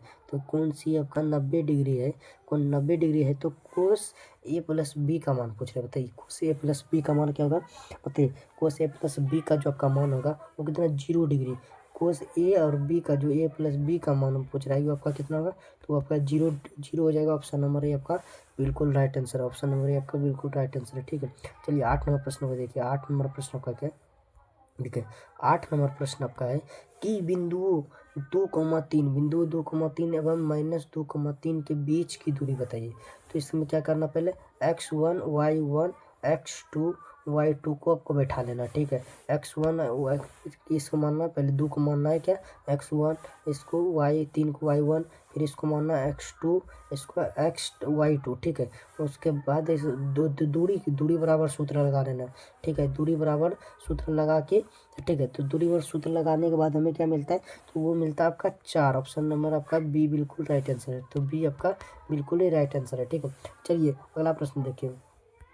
क्या है अगला प्रश्न देखिए, 9 नंबर प्रश्न आपका क्या है, तो 9 नंबर प्रश्न को देखिए। 9 नंबर प्रश्न है कि एक बेलन तथा शंकु के आकार की त्रिज्या 3:4 के अनुपात में है, 3:4 के अनुपात में है, तथा उनकी ऊंचाई 2:3 के अनुपात में है। बेलन के आयतनों का अनुपात बताइए। तो बेलन का आयतनों का अनुपात क्या होगा, तो बेलन का आयतनों का जो अनुपात होगा आपका वो क्या होगा, जल्दी जल्दी बताइए। तो वो आपका क्या होगा, तो 9:8 होगा। क्या होगा, 9:8 होगा। ऑप्शन नंबर आपका बी बिल्कुल राइट आंसर है। ऑप्शन नंबर आपका बी बिल्कुल राइट आंसर है। ठीक है, चलिए 10 नंबर, यदि 3, 4, 5, 17 तथा x का माध्य 6, तो x का मान बताइए। x का मान बताइए, तो x का मान जो आपका हो जाएगा 1 होगा। ऑप्शन नंबर है आपका बिल्कुल राइट आंसर है। 11 नंबर देखिए, 3, 4, 7, 2, 7, 6, 7, 9 का बहुलक। तो बहुलक में क्या होगा, बहुलक में जो ज़्यादा बार दोहराया जाता है, दोहराया जाता है वही आपका आंसर है। देखिए इसमें आपका 7 जो है, 7 ज़्यादा बार है, तो यानी कि 7 आपका आंसर हो जाएगा। ऑप्शन नंबर आपका सी बिल्कुल ही राइट आंसर है। ठीक है, देखिए 13 और 19 के बीच समांतर माध्य पूछ रहा है। तो 13 और 19 के बीच जो आपका समांतर माध्य होगा वो क्या होगा, जल्दी बताइए। 13 और 19 के बीच आपका समांतर माध्य आपका होगा 16। 13 और 19 के बीच समांतर माध्य क्या होगा, तो 16। ऑप्शन नंबर भी आपका बिल्कुल राइट आंसर है। चलिए 13 नंबर प्रश्न को देखिए। 13 नंबर प्रश्न है, यदि द्विघात समीकरण x² + bx + 4 बराबर 0 के मूल है, 0 के मूल बराबर है, तो p क्या होगा, तो बताइए 0 के मूल बराबर है तो p क्या होगा। तो p का मान पूछ रहे आपसे, बताइए p का जो आपका मान होगा वो आपका प्लस माइनस में 4 होगा। p का मान प्लस माइनस में 4 होगा। ऑप्शन नंबर आपका बी बिल्कुल राइट आंसर है। ठीक है, तो चलिए आपका देखिए अगला प्रश्न का 14 नंबर, यदि ए और बी अभाज्य संख्या है तो ए और बी का लॉसव क्या होगा। मतलब ए और बी का लॉस आपका क्या होगा, यदि ए और बी अभाज्य संख्या है तो ए और बी का लॉसव पूछ रहे हैं आपसे। तो ए और बी का जो लॉसव होगा आपका क्या होगा, तो ए बी का लॉसव ए बी होगा आपका क्या, ए गुना, देखिए लॉसव क्या होता है, ए गुना बी, तो ए गुना बी क्या होगा, ए गुना बी, तो ए बी। ऑप्शन नंबर आपका सी बिल्कुल right answer. Option number C आपका बिल्कुल ही राइट आंसर है। ठीक है, चलिए 15 नंबर प्रश्न देखिए। 15 नंबर प्रश्न, बिंदु x, y की दूरी मूल बिंदु से क्या होगा, y की जो दूरी है मूल बिंदु से क्या होगा, तो वो होगा रूट अंडर x² - y²। ठीक है, यानी कि ऑप्शन नंबर ये आपका बिल्कुल राइट आंसर। ऑप्शन नंबर ये आपका बिल्कुल ही राइट आंसर है। 15 नंबर का आपका क्या होगा, 15 का सॉरी ऑप्शन नंबर प्लस होगा।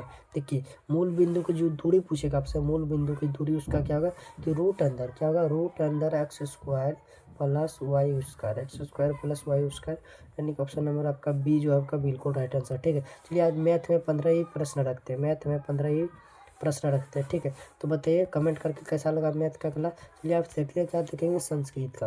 ठीक है, संस्कृत का यानी कि एस एन मतलब संस्कृत के। ठीक है, संस्कृत के क्लास को देखते हैं, संस्कृत के क्वेश्चन को करते हैं। ठीक है, चलिए संस्कृत का 1 नंबर प्रश्न, प्रश्न संख्या का है कि सत्य का मुख किससे ढका होता है। पहला असत्य से, हिरण्मय पात्र से, स्वार्थ से और शांति से। जो सत्य का मुंह है हिरण्मय पात्र से ढका होता है। ऑप्शन नंबर आपका बी आपका बिल्कुल राइट आंसर, हिरण्मय पात्र से। हिरण्मय की जगह स्वर्णमय भी पात्र होता है, स्वर्णमय पात्र से भी हो सकता है। ठीक है, ऑप्शन नंबर आपका बी बिल्कुल राइट आंसर है। तो चलिए अगला प्रश्न देखिए, 2 नंबर प्रश्न आपका क्या कि 2 नंबर प्रश्न है। देखिए 2 नंबर प्रश्न आपका क्या, 2 नंबर जो आपका प्रश्न है क्या है कि सत्यमेव जयता किस उपनिषद का मूल मंत्र है। सत्यमेव जयता जो है किस मंत्र का, किस उपनिषद का मूल मंत्र है बताइए। जो सत्यमेव जयता है ये आपका मुंडकोप क्या है, मुंडकोप उपनिषद का मूल मंत्र, मुंडकोप उपनिषद। ऑप्शन नंबर आपका सी बिल्कुल राइट है, ऑप्शन नंबर सी आपका बिल्कुल राइट आंसर है। ठीक है, चलिए 3 नंबर देखिए, किसके काल में पाटलिपुत्र की रक्षा व्यवस्था उत्कर्ष थी बताइए। चंद्रगुप्त मौर्य के, समुद्रगुप्त के या कुमारगुप्त, इनमें से कोई नहीं। जो चंद्रगुप्त मौर्य के समय में था ये जो पाटलिपुत्र का क्या था, पाटलिपुत्र का रक्षा व्यवस्था अति उत्कृष्ट थी। ऑप्शन नंबर आपका ये बिल्कुल ही राइट आंसर है। ठीक है, चलिए 4 नंबर प्रश्न देखिए, सिखों के 10वें गुरु गोविंद सिंह कौन थे। सिखों के 10वें गुरु गोविंद सिंह जी थे, सिखों के 10वें गुरु कौन थे, सिखों के 10वें गुरु थे गुरु गोविंद सिंह। कौन थे, गुरु गोविंद सिंह। ऑप्शन नंबर आपका सी बिल्कुल राइट आंसर है। ठीक है, और सिखों के प्रथम गुरु कौन थे, तो गुरु नानक। सिखों के प्रथम गुरु पूछेंगे तो गुरु नानक। सिखों के 5वें गुरु पूछेंगे, सिखों के 5वें गुरु पूछेंगे तो कौन होगा, गुरु अर्जुन। क्या होगा, गुरु अर्जुन देव जी महाराज। ठीक है, गुरु अर्जुन देव जी महाराज। ठीक है, सिखों के 5वें गुरु हो गए गुरु अर्जुन देव जी महाराज। ठीक है, समझ गए। चलिए अगला प्रश्न देखिए, 5 नंबर प्रश्न का आपका है, 5 नंबर प्रश्न देखिए, पाटलिपुत्र क्या है कि पाटलिपुत्र किस प्रांत की राजधानी है, यानी कि पटना जो है किस राज्य की राजधानी, प्रांत यानी कि राज्य, किस राज्य की राजधानी है। तो बताइए पटना जो है ये बिहार राज्य की राजधानी है, बिहार राज्य की। ऑप्शन नंबर है आपका बिल्कुल ही राइट आंसर है। तो चलिए 6 नंबर प्रश्न को देखिए, 6 नंबर आपका प्रश्न क्या है, तो 6 नंबर प्रश्न आपका देखिए, 6 नंबर प्रश्न है क्या है कि सबसे बड़ा शत्रु कौन है। सबसे बड़ा शत्रु क्षमा है, आलस्य है, क्रोध है, लोभ है। बताइए सबसे बड़ा शत्रु जो आपका है वो क्या है, तो सबसे बड़ा शत्रु आपका आलस्य है। इसलिए आपको जीवन में आलस्य कभी नहीं करना चाहिए। आलस्य मनुष्य का सबसे बड़ा दुश्मन है, सबसे बड़ा शत्रु है। ठीक है, इसलिए मनुष्य को आलस से बचना चाहिए। 7 नंबर प्रश्न देखिए, वास्तविक आलसियों की संख्या कितनी थी, यानी कि असली आलसी जो थे, असली आलसी वो कितनी थी।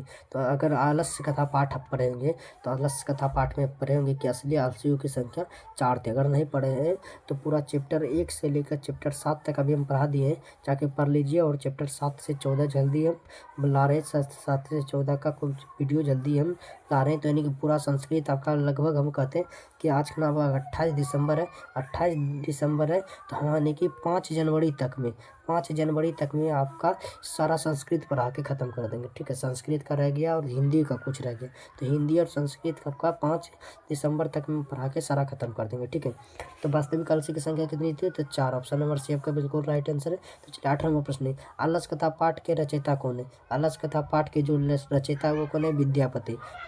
एक ट्रिक बताते, जो आलसी लोग होते हैं, आलसी उसको विद्या नहीं होती, आलसी लोग को देखिए विद्या नहीं होती, यानी कि आलस कथा पाठ के लेखक हो जाएंगे विद्यापति। ऑप्शन नंबर है आपका बिल्कुल राइट आंसर है। ठीक है, चलिए अगला प्रश्न देखिए, 9 नंबर का प्रश्न क्या है, 9 नंबर प्रश्न को देखिए। 9 नंबर प्रश्न आपका कि ऋग्वेद में कितनी महिला और ऋषिकाओं का वर्णन है। तो ऋग्वेद में कितनी महिला ऋषिकाओं का वर्णन है, तो जल्दी बताइए। तो ऋग्वेद में आपका 24 महिला ऋषिकाओं का वर्णन है। ऋग्वेद में आपका 24 महिला और ऋषिकाओं का वर्णन है। ठीक है, 10 नंबर प्रश्न देखिए, 10 नंबर प्रश्न आपका शंकर चरित्रम की रचना कौन। शंकर चरित्र है उसके रचनाकार कौन है बताइए। शंकर चरित्र जो है वो किसने लिखा था, तो पंडित क्षमा राव ने लिखा था। पंडित क्षमा राव ने शंकर चरित्रम के रचनाकार है। ठीक है, ऑप्शन नंबर है आपका बिल्कुल ही राइट आंसर है। 11 नंबर देखिए, किसकी महिला सर्वत्र महिमा होगा, महिला लिख दिया सॉरी, किसकी महिला नहीं होगा महिमा होगा, किसकी महिमा महिमा सर्वसगत सर्वत्र गाई जाती है, तो आपका क्या होगा, तो भारत, भारत ऑप्शन नंबर आपका सी बिल्कुल ही राइट आंसर। भारत की महिमा सर्वत्र मतलब सभी जगह गाई जाती है, ठीक है।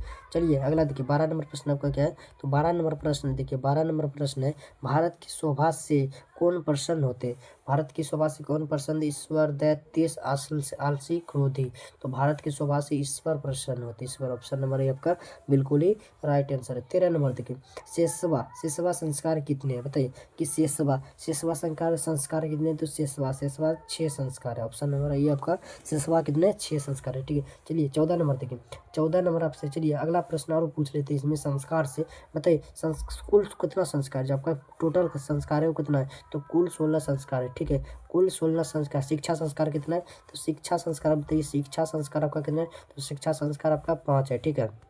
बताइए आपका शिक्षा संस्कार। विवाह संस्कार कितना है, तो विवाह संस्कार, विवाह संस्कार आपका क्या है, विवाह संस्कार आपका 1 है, ठीक है, विवाह संस्कार आपका। तो बताइए जन्म संस्कार, जन्म पूर्ण संस्कार कितना है, तो जन्म पूर्ण संस्कार आपका 3 है, 3 है, जन्म पूर्ण संस्कार आपका 3 है, ठीक है।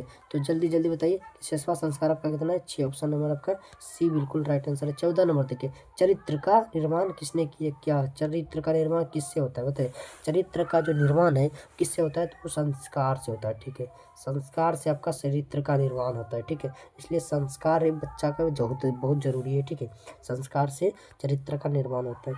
चलिए 15 नंबर प्रश्न देखिए आपका क्या है, 15 नंबर प्रश्न आपका है क्या है, कि अंत्येष्टि संस्कार कब होते हैं, अंत्येष्टि संस्कार कब होते हैं, अंत्येष्टि संस्कार जो होते हैं वो मरने के बाद होते हैं, कब होते हैं, मरने के बाद, ऑप्शन नंबर आपका ये बिल्कुल ही राइट आंसर है, ठीक है। 16 नंबर संस्कार है, गोदान किस संस्कार का मुख्य कर्म है बताइए, गोदान किस संस्कार का मुख्य कर्म है, तो विवाह के शांत अक्षरारंभ अंत्येष्टि, बताइए गौ जो गैया दान करता है, गौ मतलब गाय, तो गाय कौन सा संस्कार में दान करता है, तो केशांत संस्कार में, केशांत संस्कार, ऑप्शन नंबर आपका बी बिल्कुल ही राइट आंसर है, ठीक है। 17 नंबर देखिए, नीति श्लोक का पाठ महाभारत के किस पर्व से संकलित है बताइए, नीति श्लोक जो पाठ है नीति श्लोक का, ये महाभारत के किस पर्व से संकलित है, वन पर्व, उद्योग पर्व, शांति पर्व, विश्व पर्व, तो ये आपका उद्योग, महाभारत के उद्योग पर्व से लिया गया, ऑप्शन नंबर आपका बी बिल्कुल ही राइट आंसर है, ठीक है। चलिए 18 नंबर प्रश्न को देखिए, 18 नंबर प्रश्न आपका क्या है, देखिए 18 नंबर प्रश्न के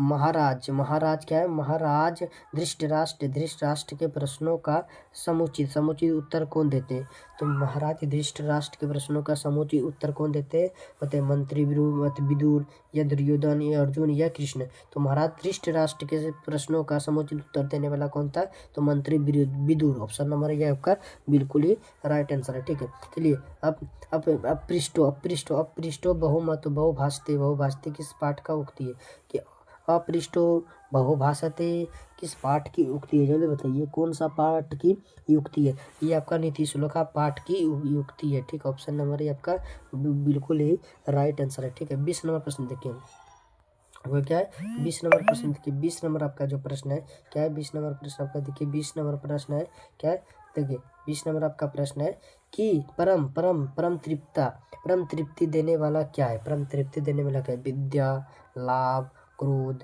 दीर्घ चतुरता, बताइए जो परम तृप्त आपका देने वाला है वो क्या है, परम तृप्त आपका देने वाला एक ही चीज़ है, वो क्या है आपका, वो है विद्या, यानी कि ऑप्शन नंबर है आपका बिल्कुल ही राइट आंसर, ऑप्शन नंबर है आपका बिल्कुल ही राइट आंसर है, ठीक है। चलिए 21 नंबर प्रश्न का क्या, 21 नंबर प्रश्न कर्मवीर कौन था, कर्मवीर कौन था, राम परशुराम, दुर्योधन, अर्जुन, वीरेश्वर, जो कर्मवीर थे वो राम परशुराम थे, राम परशुराम यानी कि एक दलित पुरुष, क्या कर्मवीर कौन थे, दलित पुरुष थे कर्मवीर, ठीक है। राम परशुराम था, कर्मवीर का असली नाम क्या था, तो राम परशुराम, ऑप्शन नंबर ये उसका बिल्कुल ही राइट आंसर है। चलिए अगला देखिए 22 नंबर आपका प्रश्न क्या है, 22 नंबर प्रश्न को देखिए कि लक्ष्मी किसका वर्ण करती है, लक्ष्मी किसका वर्ण करती है, मूर्ख का, उद्योगी पुरुष का, लोभी का या क्रोधी का, जो लक्ष्मी है वो उद्योगी यानी मेहनत करने वाले पुरुष का वर्ण कर चुनती है, ठीक है। तो लक्ष्मी किसका वर्ण करती है, उद्योगी पुरुष का, ऑप्शन नंबर बी आपका बिल्कुल राइट आंसर है। 23 नंबर देखिए, 23 नंबर आपका व्याघ्रपति कथा किस ग्रंथ से उदंत है, बताइए जो व्याक्रपति कथा है वो किससे उदंत है? वो आपका हीरो हितोपदेश से। ऑप्शन नंबर है आपका बिल्कुल राइट, हितोपदेश से। ठीक, ऑप्शन नंबर है आपका बिल्कुल ही राइट आंसर। 24 नंबर देखिए, 24 नंबर है स्वामी दयानंद का बचपन का नाम क्या था? बताइए स्वामी दयानंद का जो बचपन का नाम था, स्वामी दयानंद का बचपन का नाम बताइए। स्वामी दयानंद का बचपन का नाम था पंचवक्त्र, पंचतंत्र, पंचतंत्र। ऑप्शन नंबर आपका सॉरी पंचतंत्र नहीं, पंचतंत्र नहीं, तो आपका क्या होगा? मूल शंकर। ऑप्शन नंबर आपका बी बिल्कुल ही राइट है, मूल शंकर। ठीक है, मूल शंकर। ऑप्शन नंबर बी आपका बिल्कुल ही राइट आंसर है। ठीक है, चलिए 25 नंबर प्रश्न को देखिए। 25 नंबर आपका प्रश्न क्या है? तो 25 नंबर आपका देखिए लास्ट प्रश्न आपका, 25 नंबर आपका लास्ट ही प्रश्न है। ठीक है, देखिए 25 नंबर प्रश्न, स्वामी दयानंद की शिक्षा की शुरुआत किस भाषा माध्यम से हुई? तो स्वामी दयानंद शिक्षा का शुरुआत किया था किस भाषा से किया था? बताइए वो किस भाषा से पढ़ना चालू किया था? तो स्वामी दयानंद संस्कृत भाषा से। ठीक है, ऑप्शन नंबर है आपका बिल्कुल ही राइट है। चलिए संस्कृत में कितना 25 प्रश्न ही रखे, संस्कृत में 25 प्रश्न ही रखे। ठीक है, तो कैसा लगा कमेंट में करके जरूर बताइएगा, लिख के। चलिए अब हिंदी के प्रश्न को देखते हैं, हिंदी के प्रश्न को देखते हैं। सबका आपको बढ़िया से रिवीजन करना है। ठीक है, इसका पैनल PDF कहाँ मिलेगा? व्हाट्सअप चैनल पर या टेलीग्राम चैनल पर, जिसका लिंक आपको नीचे डिस्क्रिप्शन बॉक्स में मिल जाएंगे। ठीक है, नीचे डिस्क्रिप्शन बॉक्स में मिल जाएगा। चलिए अब हिंदी के क्लास को देखते हैं, हिंदी के क्लास को देखिए। हिंदी का प्रश्न संख्या 1, हिंदी का क्या प्रश्न संख्या 1 को देखिए। हिंदी का प्रश्न संख्या 1 आपका है पहला गला भी मेरा लगने लगा। ठीक है, चलिए हिंदी का प्रश्न संख्या कि शुद्ध वाक्य कौन है? राम ने पुस्तक खरीदा,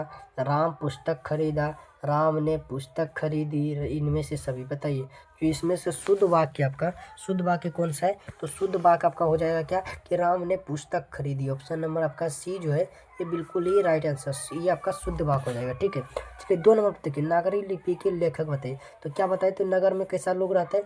नगर में गुण वाले लोग रहते हैं, यानी कि गुणाकर मूल्य हो जाएगा। क्या है? गुणाकर मूल्य। तो देखिए कहाँ है? तो ऑप्शन नंबर सी आपका बिल्कुल ही राइट आंसर। ठीक है, नगर में गुण वाले लोग रहते हैं, यानी कि गुणाकर मूल्य। ऑप्शन नंबर सी आपका बिल्कुल ही राइट आंसर। देखिए बहादुर का पूरा नाम, ये कल भी पढ़े थे प्रश्न में, बताइए बहादुर का पूरा नाम क्या था? तो बहादुर का नाम दिल बहादुर था। ऑप्शन नंबर बी आपका बिल्कुल ही राइट आंसर। बहादुर का पूरा नाम क्या था? दिल बहादुर। ठीक है, चलिए 4 नंबर प्रश्न को देखिए। 4 नंबर प्रश्न आपका क्या है? जल्दी देखिए, 4 नंबर प्रश्न आपका है कि परिणामवाचक विशेषण कौन है?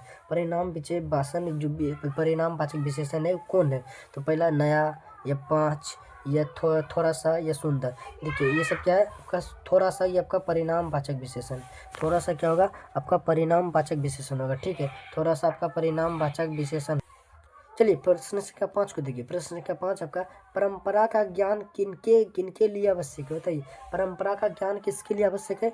जो लकीर के फकीर है, जो उद्योगी साहित्य की रचना ना करे, जो लकीर के फकीर ना होकर क्रांतिकारी साहित्य की रचना करे, जो उद्योगी साहित्य की रचना ना करे। बताइए जो परंपरा का ज्ञान है, परंपरा का ज्ञान वो किसके लिए है, किसके लिए आवश्यक है? तो जो लकीर के फकीर ना होकर क्रांतिकारी साहित्य का रचना करे। ऑप्शन नंबर सी आपका बिल्कुल ही राइट आंसर है। चलिए अगला 6 नंबर प्रश्न देखिए। 6 नंबर प्रश्न आपका क्या है? तो 6 नंबर प्रश्न आपका देखिए, 6 नंबर प्रश्न है, मछली लेकर कौन भाग गया? तो मछली लेकर बताइए कौन भाग गया? तो मछली लेकर संतू भाग गया था, संतू। अब उसके पीछे कौन दौड़ रहा था? उसके पीछे दौड़ रहा था नौकर भग्गू दौड़ रहा था। ठीक है, ठीक है, तो बताइए पिताजी बाजार से कितना मछली लाए थे? तो पिताजी बाजार से कितना मछली लाए थे? 3 मछली। तो बच्चे संतू मछली को क्यों लेकर भाग रहे थे? संतू जो मछली को लेकर भाग रहे थे कहाँ? तालाब सॉरी कुआं में डालने के लिए जो है कि बता रहे भाग रहे थे संतू। बताइए दीदी और मछली में क्या समानती थी? बताइए दीदी और मछली में क्या समानता थी? दीदी और मछली में ये समानता थी कि दीदी जो थी घर के अंदर तरफ रही थी और मछली घर के बाहर तरफ रही थी। ठीक है, तो और बताइए कि जो लेखक को मछली खाने के लिए किसने मना किया था? लेखक को मछली खाने के लिए माँ ने मना किया था। किसने किया था? माँ ने मना किया था। ठीक है, तो बताए दीदी ने किस तरह बताई कि मछली जिंदा है या मरा है? तो मछली के आँख में देखकर, किसमें? मछली के आँख में देखकर पता किया जाता था कि मछली जिंदा है या मरा है। मछली के आँख में अगर प्रतिबिंब बनता है तो ये मछली जिंदा है, और प्रतिबिंब नहीं बनता है तो मछली मर गया है। ठीक है, तो चलिए 7 नंबर प्रश्न को देखिए। 7 नंबर प्रश्न, हिंदी भाषा की लिपि क्या है? तो हिंदी भाषा की जो लिपि है वो आपका देवनागरी लिपि है। ठीक है, देवनागरी लिपि। ऑप्शन नंबर बी आपका बिल्कुल राइट आंसर हो जाएगा। चलिए 8 नंबर प्रश्न देखिए। क्या है 8 नंबर आपका प्रश्न। देखिए 8 नंबर प्रश्न है कि बिरजू महाराज क्या है कि देखिए 8 नंबर में बिरजू महाराज के चाचा का नाम क्या था। तो बिरजू महाराज के चाचा का नाम थे वो शंभू महाराज थे। ऑप्शन नंबर ए आपका बिल्कुल ही राइट आंसर। बिरजू महाराज के चाचा का नाम शंभू महाराज थे। ठीक है, चलिए 9 नंबर देखिए जारशाही कहाँ है। जारशाही कहाँ थी, रूस में, जापान में, फ्रांस में, चीन में बताइए। जो जारशाही था वो कहाँ था, तो जारशाही था आपका रूस में। ऑप्शन नंबर है आपका बिल्कुल ही राइट आंसर हो जाएगा। ठीक है, चलिए अगला प्रश्न देखिए 10 नंबर प्रश्न आपका क्या था। देखिए 10 नंबर प्रश्न आपका है क्या है कि 10 नंबर प्रश्न है कि दोहा कोश किसकी रचना है। बताइए दोहा कोश किसकी रचना है, श्रपाद की, रसखान की, या जीवनानंद दास की, गुरु नानक की।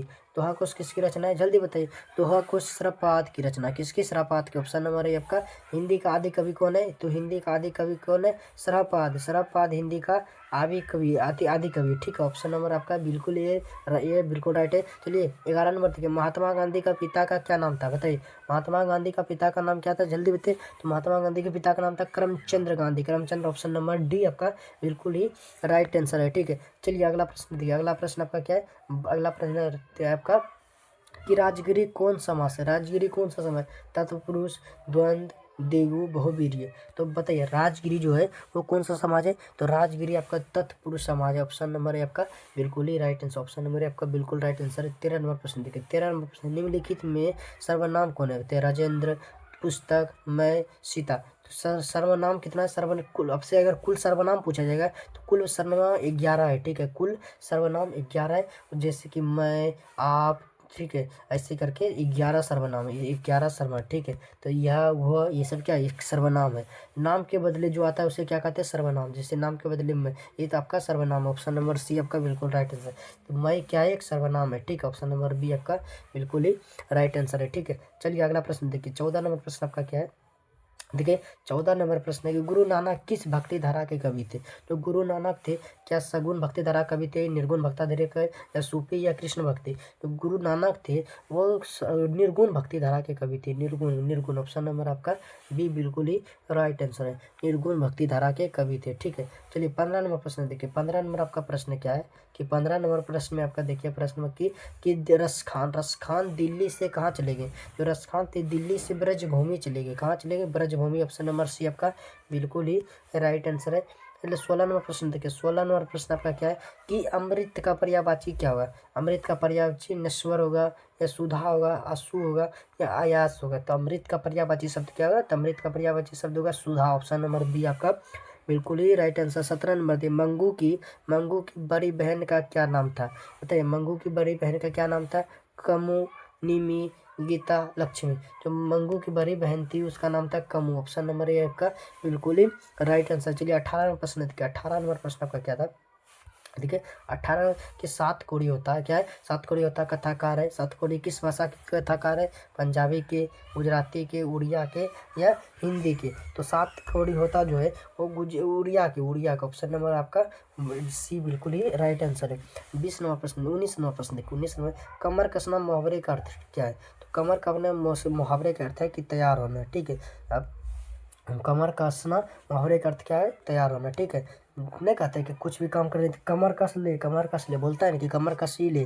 ठीक है, तो कमर कसना मुहावरे कहते तैयार होना। ऑप्शन नंबर आपका बी बिल्कुल ही राइट आंसर है। चलिए 20 नंबर प्रश्न को देखिए। 20 नंबर प्रश्न आपका क्या है, तो 20 नंबर प्रश्न देखिए। 20 नंबर आपका प्रश्न है क्या है कि 20 नंबर प्रश्न है कि दक्षिण अफ्रीका से गांधी जी भारत कब लौटे।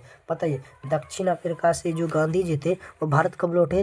तो दक्षिण अफ्रीका से गांधी जी भारत लौटे 1915 में। 1915 ऑप्शन नंबर आपका बी बिल्कुल ही राइट आंसर है। ठीक है, 21 नंबर प्रश्न देखिए। 21 नंबर प्रश्न हिंदुस्तानी नाम सुनी अब यह सकुच चिल्ला जाती है पंक्ति किस प्रति पाठ की है। कि हिंदुस्तानी नाम सुनी अब यह सकुच चिल्लाता है, यानी कि हिंदुस्तान का नाम सुनकर अब ये लजाने लगा। ये पंक्ति किस कवि का नाम है, किस कवि का है ये पंक्ति। भारत माता पाठ का, या जनतंत्र का जन्म, अक्षर ज्ञान, स्वदेशी। तो ये किसका, ये स्वदेशी का। ऑप्शन नंबर आपका डी बिल्कुल ही राइट आंसर है। ठीक है, चलिए 22 नंबर प्रश्न में देखिए। 22 नंबर आपका प्रश्न है क्या है कि 22 नंबर प्रश्न आपका देखिए। 22 नंबर प्रश्न आपका है कि विषय में सिद्ध थे? बताइए रसखान किस विषय में सिद्ध थे? सवैया छंद में, कविता में, मुक्तत्व में, ये रीति मुक्ति में। रवि रसखान जो थे ये सवैया छंद में सिद्ध थे। ऑप्शन नंबर आपका ये बिल्कुल ही राइट है, सवैया छंद में। ठीक है, चलिए 23 नंबर देखिए, 23 नंबर क्वेश्चन, अमराई का कुआं कहाँ है? तो अमराई का कुआं है ये रास्ते में। कहाँ है? रास्ते में। ऑप्शन नंबर सी बिल्कुल ही राइट आंसर है। ठीक है, चलिए 24 नंबर देखिए, पापत्ती की उम्र क्या थी? बताइए, जो पापत्ती की उम्र थी, पापत्ती की उम्र वो क्या थी? तो पापत्ती की उम्र लगभग 12 वर्ष थी। कितना? 12 वर्ष। ऑप्शन नंबर ये आपका ये बिल्कुल ही राइट है। ऑप्शन नंबर ये क्या है आपका? ये बिल्कुल ही राइट आंसर है। चलिए अगला प्रश्न देखिए, 25 नंबर आपका प्रश्न क्या है? 25 नंबर प्रश्न है कि सीता रुआसी क्यों हो जाती है? जो सीता है वो रुआसी क्यों हो जाती है? अपना काला ओढ़ना देखकर सीता क्या हो जाती है? कि रुआसी हो जाती है। ठीक है, कि जो आपका उसका जो ओढ़ना था, ओढ़ना वो पूरा गंदा हो चुका था, मैल से ओढ़ना एकदम गंदा हो चुका। उसी को देखकर वो रोने लगी कि क्या कैसा दिन हमें देखना पड़ रहा है कि मेरा कपड़ा, मेरा खुद का कपड़ा इतना खराब है, इतना बेटा को पूछने का क्या फ़ायदा जब बूढ़ा में एक वक्त की रोटी ना मिले, एक वक्त बढ़िया से कपड़ा पहनने के लिए ना मिले। इसलिए वो अपना काला उठना जो देखकर वो रुआसी हो गई थी। ठीक है, ऑप्शन नंबर आपका सी बिल्कुल ही राइट आंसर है। 26 नंबर क्वेश्चन देखिए, 26 नंबर, बहादुर अपने घर से क्यों भाग गया था? बताइए, बहादुर अपने घर से क्यों भाग गया था? नौकरी के लिए, पिता के फटकार से, माँ की मार के कारण, घूमने के लिए। तो बहादुर जो अपने घर से भागे थे वो अपने माँ के मार के कारण भागे थे। ठीक है, तो वो एक दिन भैंस को माँ का उसका माँ, बहादुर का माँ था, उसे भैंस बहुत ही प्यारी थी, भैंस बहुत ही। तो बहादुर एक दिन क्या करा, उसको भैंस जो थी, भैंस उसको धर के पीट दिया, भैंस को धर के पीट दिया। तो ये बात माँ को पता चला, माँ भी बहादुर को पूरा मारा। ठीक है, एकदम आँख मुँह धंसा के एकदम कुट दिया। तो उसी लिए माँ के मार के कारण वो जो बहादुर थे अपने घर से भाग गए थे। ठीक है, ऑप्शन नंबर सी आपका बिल्कुल ही राइट आंसर है। चलिए 27 नंबर प्रश्न को देखिए, 27 नंबर आपका प्रश्न क्या है? 27 नंबर प्रश्न आपका है कि बिरजू महाराज किस शैली के नर्तज्ञ थे? जो बिरजू महाराज थे वो कथक शैली के नर्तज्ञ थे। ऑप्शन नंबर डी आपका बिल्कुल ही राइट आंसर, बिरजू महाराज कथक शैली के नर्तज्ञ थे। ठीक है, कथक शैली के। ठीक, अगला प्रश्न देखिए, अगला प्रश्न आपका क्या है कि अगला प्रश्न है कि अशोक वाजपेयी का जन्म कब हुआ था? अशोक वाजपेयी का जो जन्म हुआ था वो हुआ था 16 जनवरी 1941 में। 16 जनवरी 1941 में। ऑप्शन नंबर है आपका बिल्कुल ही राइट आंसर। अगला देखिए, अगला 29 नंबर है कि बिलन क्या है?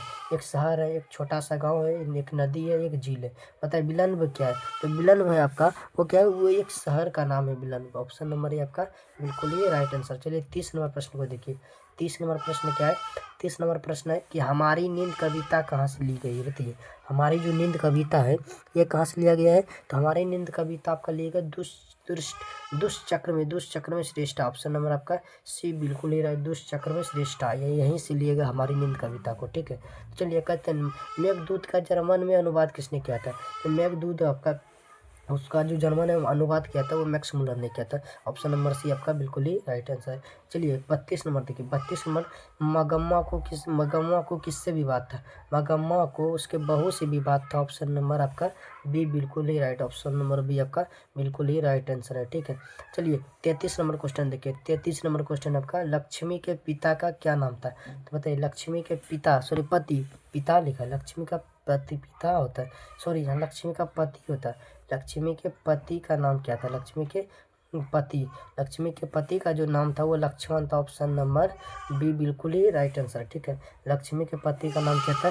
तो लक्ष्मी के पति का नाम था लक्ष्मण। ऑप्शन नंबर आपका बी बिल्कुल ही राइट आंसर। ठीक है, तो बताइए आपका हिंदी का सारा प्रश्न, हम 33 प्रश्न हिंदी में रखाते हैं। बताइए कि हिंदी के 33 प्रश्न में आपका कितना प्रश्न सही हो पाया, कितना प्रश्न आपको पहले से आता था? ठीक है, तो जरूर कमेंट बताइए। तब क्लास कैसा लगा ये भी बताइए कि आपका आज का क्लास करके कैसा लगा, आज का क्लास करके आपको कैसा लगा। डे 4 आज का डे 4 क्लास आपका कैसा लगा, लक्ष्मण सीरीज के डे 4 को करके आपको कैसा लगा। ठीक है, तो चलिए अब डे 5 में शाम 6 PM में मिलते हैं कल। ठीक है, 29 दिसंबर को शाम 6 PM में आपको मिलते हैं। ठीक है, एकदम गुड बाय बाय, एकदम बढ़िया से पढ़िए मन लगा के। ठीक है, आपका जो सपना है 400 प्लस उससे आपको एकदम पूरा करना, अपने माँ बाप का गर्व से सर को ऊँचा करना। ठीक है, तो चलिए मिलते हैं डे 5 में। ठीक है, धन्यवाद, बाय बाय।